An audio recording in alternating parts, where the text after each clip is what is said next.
네, 오늘 0시를 기준으로 코로나19 확진자 수가 어제에 이어 이틀째 500명대를 기록했습니다. 방역당국은 다음 달 초까지 하루 400명에서 600명대 확진자가 발생할 가능성이 있다고 우려했습니다. 한편 수능이 엿새 앞으로 다가온 가운데 교육부는 사회적 거리 두기가 3단계로 격상되는 상황이 온다 해도 예정대로 수능을 치를 방침이라고 밝혔습니다. 관련 내용들 백순영 가톨릭대 의대 명예교수 김민아 시사평론가와 함께 알아보겠습니다. 어서 오십시오. 안녕하세요. 네, 오늘 발표된 어제 하루 동안의 신규 확진자 수 569명입니다. 어제에 이어서 역시나 오늘도 이렇게 500명대가 나왔습니다. 어제 갑자기 201명이 훅 급증한 이후로 계속 이렇게 500명대가 유지되고 있는데요. 그러니까 당분간 이런 추세가 계속 유지될 것이라고 봐야 되는 겁니까? 예, 당분간 다음 주 초까지는 이게 유지가 될 것 같이 보입니다. 이게 지금 대규모의 집단 발생이 눈에 띄게 보이지는 않지만 일단 중규모가 생기면서 추가 전파가 자꾸 생기고 이 빈도가 커지고 하면서 이 규모가 줄어들지 않고 있는데요. 사실 우리가 19일부터 1.5단계를 했지만 1.5단계라는 것은 좀 너무 약한 방역 체계라 사실은 2단계로 들어간 것이 24일이라 지금 며칠 되지 않았거든요. 그런 데 비해서 집단 발생하는 것이 점점 늘어나고 또 서울 수도권뿐만 아니라 전국으로 지금 확산되는 경향을 보이고 있어서 더 우려가 되고 또 수도권 이외의 지역에서도 상당히 많은 숫자가 발생되고 있거든요. 이 부분이 지금 400명에서 600명 정도라고 얘기하고 있는데 이것을 넘어가게 되면 상당히 힘든 부분이 생길 수가 있고 또 400명, 600명이라 하더라도 이 증가 추세가 꺾이지 않는다면은 아마 우리 방역 또 의료 체계가 상당히 부담을 질 수밖에 없는 상황이기 때문에 지금 이번 주말 다음 주 초까지 보면서 이 500명이 계속 유지가 된다면 사실은 2단계도 어려운 상황이 됩니다. 그렇기 때문에 꼭 이 확진자 숫자만 갖고 결정하는 것은 아니겠지만 일단 지금 감염 재생산 지수도 늘어나고 있는 것으로 보이기 때문에 이 추세가 꺾이려면은 아무래도 며칠은 더 걸리겠지만 다음 주 초가 상당히 중요한 분기점이 될 수 있을 것으로 봅니다. 네, 신천지 때 900명까지도 나왔었잖아요. 900명대까지도. 근데 이번이 그 내용면으로 봤을 때는 오히려 그때보다 더 위험하다라는 전문가들의 분석이 있던데요. 어떤 분석들이 나오고 있습니까? 그 당시에도 사실 대구 경북을 중심으로 한 이 확산 때도 가장 우려되는 시나리오는 또 따로 있다라고 얘기를 했었습니다. 그게 이제 이동이 굉장히 잦고 인구가 굉장히 밀집되어 있는 수도권에서 이렇게 감염원이 확실하게 파악되지 않는 이러한 감염이 확산될 때 그것이 가장 우려되는 상황일 것이다. 이렇게들 이제 전망을 했는데 바로 그것과 아주 유사한 상황이 지금 일어나고 있는 것이죠.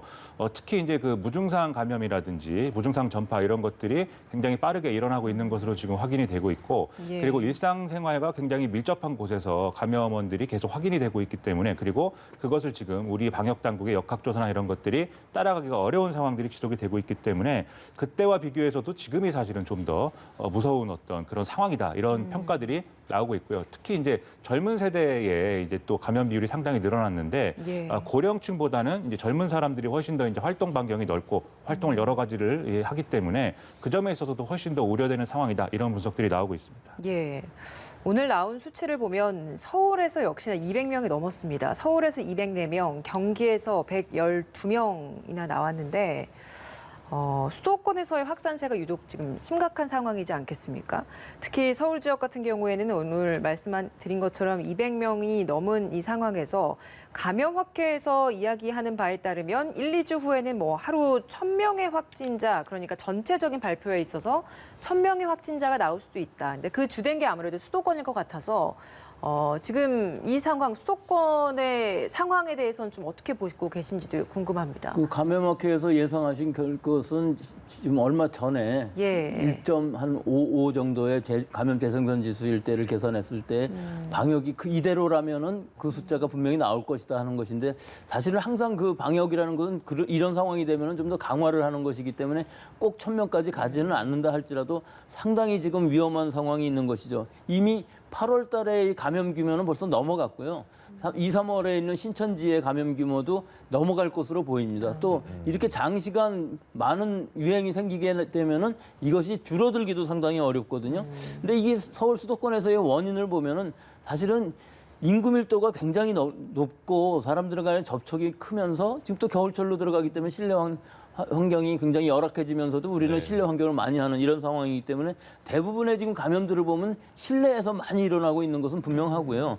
또 10월 12일 날 1단계로 내리면서 즉 1단계로 내리는 건 충분히 이해는 갑니다. 우리가 10달을 넘어서 이렇게 계속 압박만 할 수는 없는 상황이기 때문에 일상생활을 하면서 지속 가능한 방역을 하자는 목표였었는데 이것이 사실 지금 지난 결과론적으로 보게 되면은 좀 너무 안이했다는 부분은 분명히 있습니다. 즉 이때 우리가 1단계로 내릴 만한 상황은 아니었고 거의 100명으로 이렇게 지역사회 감염이 상당히 늘어나고 있는 추세였었는데 이때 1단계로 완화하니까 우리 국민들의 입장에서 보면은 특히 서울 수도권에서 보면은 사람들이 모임도 많이 갖게 되고 대학들도 대면 수업을 하게 되고 또 이러면서 젊은 층 사이에서의 감염이 상당히 많이 늘어난 것이 지금 눈으로 보이는 것이거든요. 즉 지금 나오는 이 현상들은 벌써 1, 2주 전, 2, 3주 전에부터 노출이 많아졌던 것이 지금 나오는 것이기 때문에 이 숫자가 줄어드는 데는 상당히 좀 시간이 걸릴 것으로 보이고 이것이 1000명까지 안 가게끔 하기 위해서는 제일 먼저 서울 수도권에서 이것이 통제가 되어야 되는데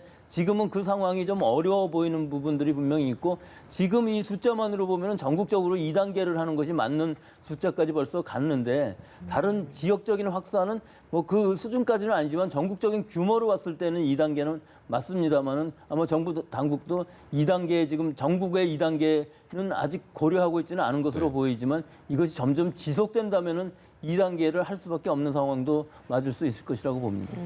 그 지금은 또 나오는 얘기가 이제 군은 2.5단계로 자체적으로 격상을 했잖아요. 그래서 뭐 휴가나 외출이나 이런 것들이 좀 통제가 됐는데 지금 수도권만이라도 2.5단계로 좀 높여서 국민들한테 좀 더 경각심을 줄 필요가 있다라는 의견은 두 분께 다 질문을 좀 드리겠습니다. 먼저 교수님께 좀 질문 드릴게요. 방역 면에서만 보면은 뭐 2.5단계 바로 올리는 것이 좋겠죠. 하지만 여러 가지 그 경제적인 타격이라든지 이런 것들도 고려를 안 할 수가 없고 또 특히 군인 경우에 있어서는 선택적으로 단체 생활을 하는 곳이기 때문에 그 군대만은 2.5단계로 올리는 것이 가능할 수는 있겠지만 지금 서울 수도권 전체를 2.5단계로 한다고 그러면은 좀 너무 이르지 않나 하는 부분이 있는 것이 일단 우리가 1.5단계 2단계 올린 것이 며칠 되지 않았고 이 효과가 나오는 것을 조금이라도 좀 추세를 보면서 결정할 부분들이 있어서 일단 24일이기 때문에 한 일주일 열흘 정도만 된다 그러면 다음 주말경에 감소 추세로만 간다 그러면은 좀 더 두고 고려할 수 있겠지만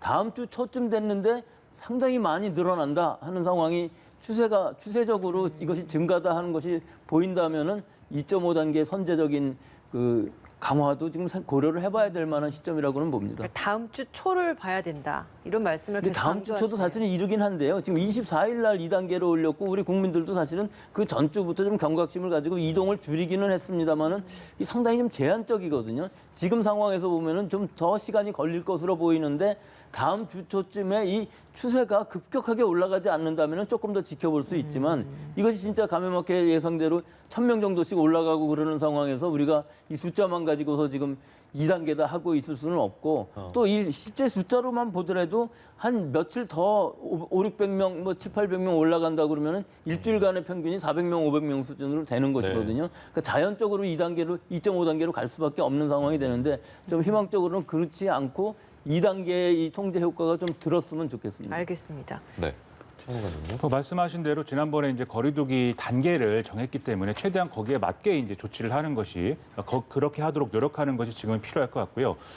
아까 정세균 국무총리가 이제 얘기를 했는데 이번 주말이 이제 다음 주에 확산하는 어떤 그런 얼마나 확산될 것인지를 판가름하는 그런 이제 시점이 될 수가 있다라고 얘기를 하고 있습니다. 지금까지 주말을 지금 지나고 나면 확진자 수가 폭증하는 그런 경향이 있어 왔는데 그게 바로 이제 주말에 이동이 잦아지고 모임을 하고 이렇게 좀 사람 간의 대면 접촉이 많아지면서 이제 그러한 현상이 벌어졌다 이렇게 보는 것이기 때문에 일단 주말에 가급적 우리가 좀 집에 머무르면서 거리두기 수칙을 지키는 게 중요할 것 같고요. 만약에 주말에 이제 막지 못한다라고 할 경우에는 아까 교수님 말씀하셨듯이 우리가 이 2.5단계로 상향할 수밖에 없는 그런 기준을 충족하게 되는 상황도 충분히 지금은 예상할 수 있는 것이거든요. 그렇게 되면 어쩔 수 없이 이제 거리두기 단계를 상향해야 되겠지만 지금은 일단 그 기준에 맞춰서 지금 집행을 하는 것이 좀 필요해 보입니다. 예. 네, 서울시는 현재 1000만 시민 긴급 멈춤 기간을 운영하고 있습니다. 그 일환으로 버스 운행도 감축을 하고 지하철 운행도 감축했습니다. 이렇게 교통을 제한을 한다는 건 일정 부분 좀 빨리 귀가를 하고 집에 머무는 시간을 더 오래 가져달라 이런 취지일 것 같은데 과거에도 한번 천만 시민 멈춤 기간을 좀 운영한 적이 있지 않습니까? 그때 실질적인 좀 효과가 나타난 바가 있었습니까? 그 2차 유행 당시에 이렇게 좀 일종의 정밀 방역 이런 이제 이름으로 이러한 이제 그 정책을 시행을 했었는데요. 어쨌든 그 교통에 대해서 감축을 한다는 것은 말씀하신 대로 이제 이동이나 이런 것들에 대한 제한 효과를 이제 모색할 수 있는 이런 이제 정책인 것이기 때문에 나름대로 효과가 있었다라고 평가를 하고 있다고 합니다. 그래서 지금도 말씀하신 대로 이제 오늘부터 이 지하철의 경우에는 밤 10시 이후에 감축 운행을 하게 되고 만약에 계속 비상 상황이 계속될 경우에는 아예 이제 지하철 막차 시간을 지금 24시에서 23시로 앞당길 수도 있다. 이런 계획까지 세워놓고 있는 것이거든요. 다만 이제 이렇게 교통을 좀 교통의 이동 이런 것들을 편수 이런 것들을 감축하게 되면은 거기에 따른 경제 활동이라든지 이런 것도 연동돼서 좀 같이 이제 좀 줄어들어야 되는데 이를 위해서는 기업이라든지 이런 다른 기관이라든지 이런 것들이 협조도 필요한 것이기 때문에 거기에 맞는 이런 대책이나 이런 것도 같이 시행할 필요는 좀 있어 보입니다.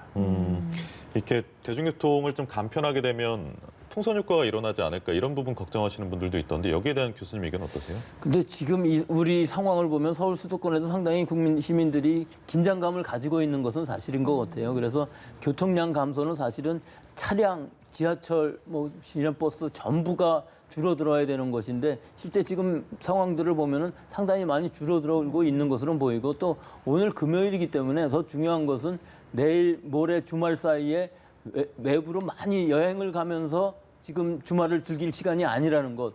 분명히 우리 지금 수능 시험도 있고 우리 국민 전체가 외출 줄이고 사람 간의 접촉을 줄이지 않으면은 이것이 통제되지 않고 다음 주에는 우리가 안 본 숫자를 볼 수도 있는 상황이 되기 때문에 이 부분은 지금 우리 전체 국민들, 특히 서울 수도권 시민들이 좀 경각심을 가지고 방역에 충실히 해야만 되는 아주 기로에 서 있는 아슬아슬한 절박한 순간이라고 생각합니다. 알겠습니다. 중환자 병상 확보는 어떨 것인가? 그러니까 어제와 오늘만 합쳐도 벌써 확진자가 1,000명이 넘는 상황이기 때문에 특히나 지금 젊은 나이임에도 불구하고 중환자인 사람들도 있다라는 소식까지 들려오는 상황이기 때문에 중환자 병상 확보는 괜찮은 겁니까? 1월 20일 날 우리나라에 처음 들어왔는데 그 이후로 중환자 병상 얘기는 계속 나왔거든요. 그렇죠. 근데 아직까지도 많은 확충이 되어 있지는 않은 것으로 보이는데 다행히 최근에 그 유행 양상은 젊은 층들이 많아서 최근 며칠간에는 안정적으로 중환자들이 늘어나고 있지는 않아요. 하지만 벌써 얼마 전부터 50명대에서 지금 거의 80명대까지 올라왔거든요. 예. 더구나 지금 이렇게 500명, 600명씩 환자가 나온다는 얘기는 이 중에 몇 퍼센트는 적어도 2%, 3% 정도는 7일이라든지 한 열흘 정도 지나면은 중환자로 갈 가능성이 굉장히 높기 때문에 이 숫자만 계산한다고 해도 한 1, 2주 후면은 꽉 찰 것은 분명해 보입니다. 따라서 지금 이 상황이 통제가 되어야 되는데 만약에 통제가 안 되는 상황이 생긴다면은 이 중환자 병실이라는 것은 한두 달 만에 갑자기 늘어나는 것이 아니기 때문에 결국은 우리가 사용할 수 있는 가용의 중환자실이라는 것은 서울 수도권에 있는 이 상급 종합병원들, 즉 민간의 종합병원들에 있는 중환자실을 어느 정도 사용할 수가 있어야 되겠는데 지금 그 공공 영역에 있는 중환자실이 다 찬 이후에 이 민간 병원의 중환자실을 쓸 수 있는 이런 부분의 협의가 많이 잘 안 되고 있는 것 같아요. 오히려 숫자상으로 보면은 민간에 있는 상급 종합병원이 더 많을 수는 있는데 거기는 항상 중환자실이 꽉 차 있는 상황이기 때문에 그것을 얼마나 효율적으로 일반 병상으로 돌리면서 좀 억지로라도 병상을 만들 수 있느냐 하는 분이 더 큰 부분이 될 수가 있고 결국은 이것을 잘 해야만 우리가 올 겨울을 잘 넘길 수가 있는 것이고 이 중환자실, 일발병실 또 생활치료센터 또 혹은 자택까지 지금 생각을 하고 있는 부분들이 있는데 이 부분에 대비가 지금 이 순간에 확실하게 되지 않으면은 아주 급박한 상황을 맞을 수도 있겠습니다. 아니 근데 저희가 1단계에서 5단계로 그러니까 5단계로 1단계에서 3단계로 이제 5단계로 세분화하면서도 일상과 함께 병행할 수 있는 그 단계를 고려를 한다. 그러니까 100명 미만 몇백 명 이렇게 구분을 짓는 것도 거기에 따른 병상 확보 이런 것들도 다 충분히 고려를 해서 단계를 나눴었다라고 했잖아요. 그리고 중환자 병상 이야기는 교수님께서도 앞서 얘기를 했었던 것처럼 1월 20일 저희가 이제 첫 확진자 나온 이후로도 계속 나오고 있는 이야기인데 이런 것들을 의료진이나 방역 당국도 충분히 민간 의료 체계와도 다 협의를 하면서 이야기를 주고받을 것 같은데 왜 이게 확보가 그렇게 어려운 겁니까? 아무래도 말씀하신 대로 교수님 말씀하신 대로 상급 종합병원들과의 어떤 유기적인 어떤 그런 뭐랄까요 좀 이 연계라든지 이 논의에 있어서의 논의 구조에 있어서 이런 것들이 확실히 좀 가닥을 못 잡는 그런 상황들도 있는 것 같습니다. 그래서 좀 더 협력을 강화할 필요는 있어 보이고요. 그다음에 전반적으로 의료 체계에 있어서 아까 말씀하신 대로 중환자 병상을 확보하기 위해서는 이 중환자 병상에 있는 사람들 중에 좀 경증인 사람들은 이제 일반 병상으로 보내고 일반 병상에 있으신 분들은 또 최대한 생활치료센터로 보내고 그다음에 생활치료센터에 있는 사람들은 이제 좀 재택 치료를 할 수 있게 보내고 네. 이런 것들이 돼야 되는데 관련 법의 어떤 개정이나 이런 것들은 지금 이루어진 상황입니다. 다만 이것과 관련돼서 이제 이것들을 집행할 수 있는 세부적인 지침이나 이런 것들, 기준이나 이런 것들이 아직 마련되지 않아서 이런 좀 조치들이 어렵다 이런 얘기들을 많이 지금 뭐 지적을 하고 있는데요. 이게 현실적으로 여러 가지 어려움들이 뭐 있을 수밖에 없습니다. 워낙 이제 어떤 정부의 어떤 체계와 그다음에 민간의 체계 이런 것들이 뭐 서로 다른 부분들도 있고 그동안 쌓여온 뭐 어떤 여러 가지 부적합함 이런 것들도 있을 수가 있는데 하지만 지금 계속해서 이제 제도적으로는 보완을 해나가는 이런 단계이기 때문에 아마도 이 생활치료센터에서 이제 재택 치료로 이 연동이 되는 이런 시스템들은 조만간 좀 갖춰지지 않을까 좀 기대를 하고 있습니다. 네.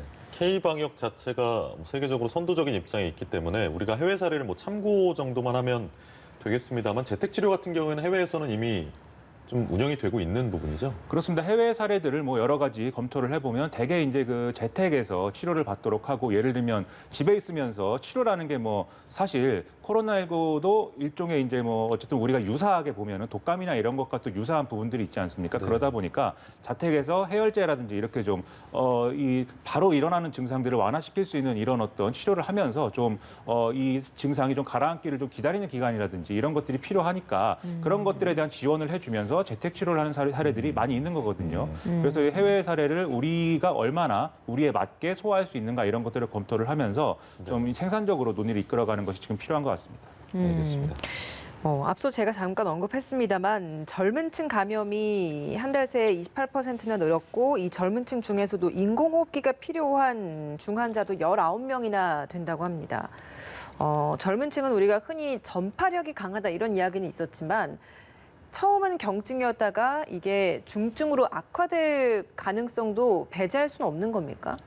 예, 이건 메르스 때도 그랬었죠. 젊은 층에서도 사이토카인 스톰, 사이토카인 폭풍이라고 그래갖고서 아주 급격한 면역 반응이 과도하게 일어나는 상황들이 항상 있어 왔거든요. 근데 어떤 사람이 그렇게 되는지는 우리는 지금은 알 수가 없어요. 또 이 코로나19의 경우에 있어서는 지금 치료제라는 것이 렘데시비르하고 항체 치료제 같은 것들이 있는데 항체 치료제 두 가지 개발된 것은 초기 경증에서만 사용할 수가 있고 중증일 경우에 산소 호흡기가 필요한 상황까지 가게 되면은 렘데시비르밖에 없는데 결국은 이 젊은 사람들이 감염이 돼서 중증이 될 때는 이 과도한 면역 반응을 억제시키기 위해서 덱사메타손이라는 스테로이드계 소염제를 사용을 하고 있는데도 불구하고 상당히 많은 사람들이 감염이 된다는 것은 이 바이러스가 우리 몸의 모든 세포들의 감염을 시키고 증상을 악화시키는 상황들이 있기 때문에 꼭 젊은 사람들이라고 해서 면역력이 강하다고 해서 증상이 약하게 나타나는 것은 아니다 하는 것이고 일반적으로는 대부분 증상이 나타나지 않거나 또는 경증인 경우가 많이 있기는 하지만 또 사람에 따라서는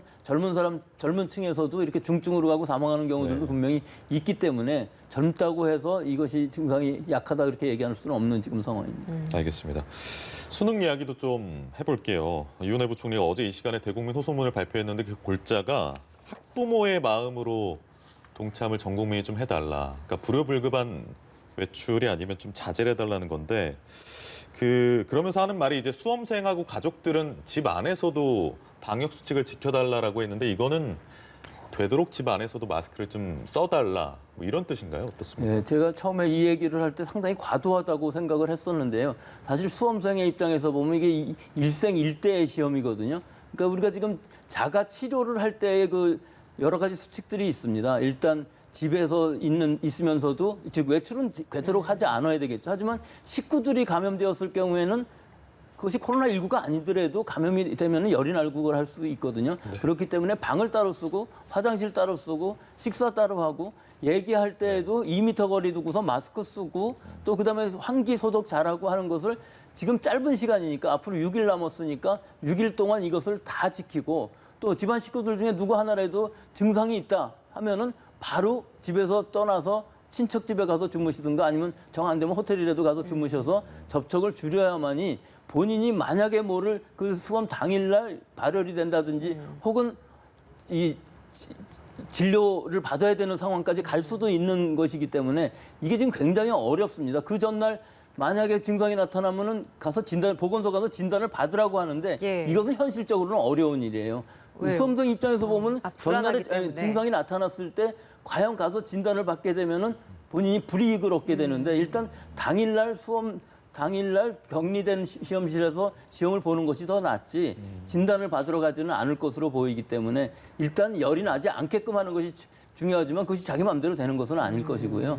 결국은 그 당일날까지 컨디션 조절 잘 하시고 당일날 시험 보러 가는 건 모든 사람들이 시험을 보러 갈 수 있기 때문에 지금 한 일주일 동안 집안에서의 이 가정 내에서의 감염, 즉 코로나19가 아닌 다른 감염병 혹은 식중독이라도 다 마찬가지입니다. 아주 조심을 해야만 당일날 이런 발열이라든지 호흡기계 질환이 나타나는 것을 막을 수 있는 시기라고 보겠습니다. 그러니까 교수님께서도 지금 학생들의 그 불안감을 가장 좀 걱정스럽게 말씀해 주셨어요. 그러니까 당일날 혹은 전날 증상이 나타나면 시험에 불이익이 생기는 거 아닐까? 그러니까 이런 우려를 가장 많이 하고 있을 것 같거든요.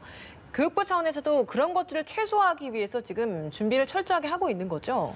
그렇습니다. 교육부 입장에서는 예를 들면 지금 확진자 그리고 자가 격리에 들어가 있는 수험생 그리고 이제 유증상자 이렇게 따로 이제 격리를 해서 각각의 상황에 맞도록 하는 그러한 이제 시험을 볼 수 있는 조치를 취하고 있는 것입니다. 그걸 준비를 하고 있다고 하고요. 예를 들면 병원에 입원해 있다고 하면 이제 병원에서 그리고 뭐 생활치료센터에 있다고 하면 그 장소에서 이렇게 시험 기회를 주기 위한 이렇게 조치를 취한 것이고 그걸 위해서 상당히 이제 시험실과 인력을 상당히 확충했다 이렇게 얘기를 하고 있고요. 네. 그리고 말씀하신 대로 당일에 뭐 그 전날에 이렇게 증상이 발현된다든지 이렇게 언제라도 그 수능이 되기 전에 이렇게 좀 증상이 나타날 때는 보건소나 이렇게 좀 방문을 해서 검사를 받아야 되고 그 검사를 받았다라는 사실을 교육부에다가 이제 얘기를 해야 됩니다. 그래서 그러면 이제 교육부에서 아마 시도교육청에 얘기를 하면 시도교육청에서 여기에 필요한 안내를 이제 할 것이거든요. 그렇기 때문에 지금 그러한 상황이 있다고 하면 최대한 보건소와 그리고 시도교육청에 문의를 하셔가지고 여기에 맞는 그 시험 기회를 반드시 이제 좀 찾을 수 있도록 이렇게 해야 될 것 같고요. 예. 그리고 앞서 말씀하셨듯이 지금 수험생들 또 이제 학교에서 일어나는 어떤 감염 이런 사례를 보면은 상당수 학생들의 감염 경로는 70% 이상이 가족 간에 이제 감염이 됐다 이런 얘기들도 지금 통계들도 나와 있기 때문에 그 여러 가지 지금 말씀을 드렸습니다만은 애초에 이러한 상황이 일어나지 않도록 예방하는 것이 가장 중요하다. 그리고 수험생의 입장에서는 시험 보는 환경이 바뀌는 것도 그것도 이제 부담이기 때문에 그쵸. 예방 가장 중요하다 이렇게 말씀을 드리겠습니다. 그 일반 수험생들 같은 경우는 어떤 점을 조심해야 될까요? 그러니까 시험장에서 우리가 수능은 하루 종일 보기 때문에 식사를 하잖아요. 중간에 점심 식사를. 이 부분이 좀 문제다라고 떠오르는 부분이던데요. 어떻게 좀 의견을 갖고 근데 계십니까? 뭐 점심은 굶을 수는 없는 것이고 식당에서 다 같이 모여서 먹는 것은 더 힘들기 때문에 일단 시험장에서 거리를 띈 상태에서 환기 잘하고 이 식사를 하고서 그 이후에 조치를 잘 하는 것이 더 중요하겠죠. 지금 상황에서 보면은 가능한 한 식사를 그렇게 대단하게 하지는 않을 것으로 보이기 때문에 시험장에서는 다 같이 도시락 갖고 가서 옆 사람들하고 얘기하지 않는 것이 더 중요할 것으로 보여요. 그래서 아주 조금 먹으면서 컨디션 잘 유지하고 또 환기 잘하고 또 여러 가지 그 식사한 그 이후에 조치들을 잘 한다면은 큰 문제 없이 식사 시간을 지날 수 있을 것으로 보이는데 항상 이게 시험에서 보면은 시간이 다 너무 짧아서요. 환기를 한다고 해도 굉장히 어려운 부분이 만약 이날이 굉장히 춥든가 그러면 환기도 굉장히 어려울 수도 있고 하고 해서요. 여러 가지 문제점이 지금까지 생길 수가 있는 것이 지금 이게 시험이 12월로 되는 바람에 더 추워질 수도 있는 환경이 되었고 또 코로나19라는 것 때문에 환기, 소독 같은 것들을 철저히 해야 되는 부분들이 있어서 지금 수험실 안에 있는 손소독제라든지 환기라든지 뭐 여러 가지 소독들 같은 것들을 철저하게 한다면은 무사히 지나갈 수는 있겠지만 너무나 많은 사람들이 지금 시험을 보는 것이기 때문에 거의 49만 명, 50만 명에 가까운 사람들이 시험을 보면서 이것을 잘 치러낸다는 것이 아주 중요한 시기이고 지금 또 환자들이 굉장히 늘어나는 시기이기 때문에 아주 중요한 시험이라고 하겠습니다. 예, 알겠습니다. 마지막으로 이 백신 관련된 질문만 좀 드리겠습니다. 아스트라제네카가 개발한 이 백신의 효과에 대한 의문이 제기되다 보니 아스트라제네카 CEO가 추가로 글로벌 임상시험을 진행하겠다. 이런 내용의 인터뷰를 했습니다.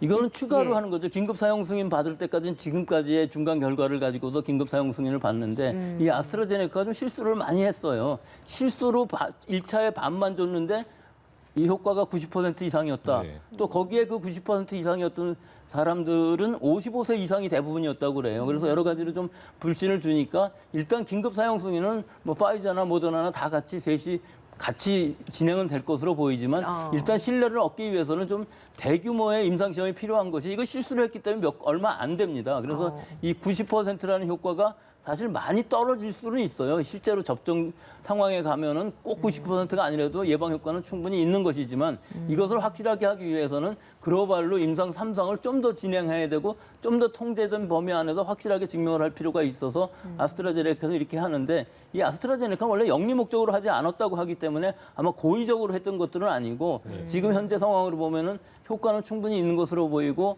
안전성도 어느 정도 확보가 된 것으로는 보이고 있습니다. 네, 알겠습니다. 두 분 말씀 오늘은 여기까지 듣겠습니다. 고맙습니다.